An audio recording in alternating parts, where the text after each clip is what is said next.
ডিবিতে আর কোনো আয়নাঘর থাকবে না বলে আশ্বাস দিয়েছেন ডিএমপির অতিরিক্ত কমিশনার রেজাউল করিম মল্লিক। তিনি বলেন, ডিবিকে সাধারণ মানুষের আস্থার জায়গায় নিতে কাজ করবেন। স্বচ্ছতার সাথে সব মামলা তদন্ত করা হবে। সকালে ডিএমপি মিডিয়া সেন্টারে মিট দ্য প্রেস অনুষ্ঠানে এসব কথা বলেন অতিরিক্ত কমিশনার। ইকবাল অনিকের সহায়তায় শাকিলা করিমের রিপোর্ট।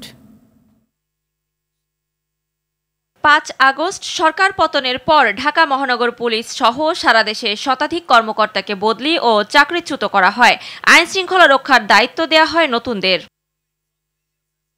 ঢাকা মহানগর গোয়েন্দা পুলিশের দায়িত্ব পান অতিরিক্ত কমিশনার রেজাউল করিম মল্লিক। মিডিয়া সেন্টারের সংবাদ সম্মেলনে তিনি বলেন, ডিবির কলঙ্কিত অধ্যায় শেষ। আসামিদের আর হয়রানি করা হবে না, মানুষ ন্যায় বিচার পাবে। ডিবি আর নায়ক নায়িকার আড্ডাখানা হবে না বলেও জানান তিনি।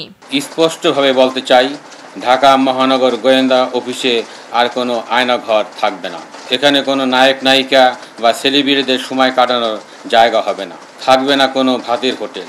আসামি যেই হোক না কেন, সেই ন্যায় বিচার পাবে। গ্রেপ্তারকৃত আসামিদেরও নির্যাতন করা হবে না। ডিবি অফিসের নাম শুনলে আর কেউ যেন আতঙ্কিত না হয়, সাধারণ মানুষ যেন সুবিচার পায়, অন্যায় জুলুম থেকে বাঁচতে পারে, সেটি নিশ্চিত করা হবে। ডিবিকে মানুষের আস্থা ও ভালোবাসার স্থান হিসেবে প্রতিষ্ঠিত করতে চাই। ডিবি অফিস হবে ভুক্তভোগীদের ভরসাস্থল।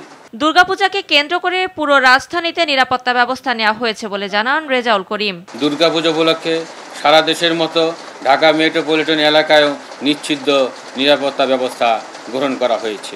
গোয়েন্দা পুলিশের কোনো কর্মকর্তা অপরাধ করলে ছাড় দেয়া হবে না বলেও হুঁশিয়ার করেন অতিরিক্ত পুলিশ কমিশনার।